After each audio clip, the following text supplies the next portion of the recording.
সবাই তো পারবো না, তাই না? ঝামেলা বলতেছি, আসছি তো অনেকজন, 30 জন মিলে, সবাই তো নিয়ে ঘোরা সম্ভব না, তাই না?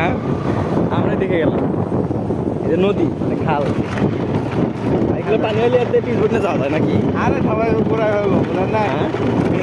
এখন আপনাদেরকে দিয়ে আসছি আর একটু মনে করেন 8 জনকে নিয়ে আসলাম অন্য জায়গায় ঘুরাই ফেলবো সবাই।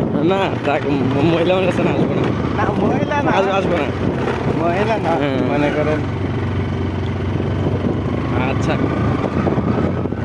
আমার ওদিকে খালি নদী নদী, এদিকে পাহাড়।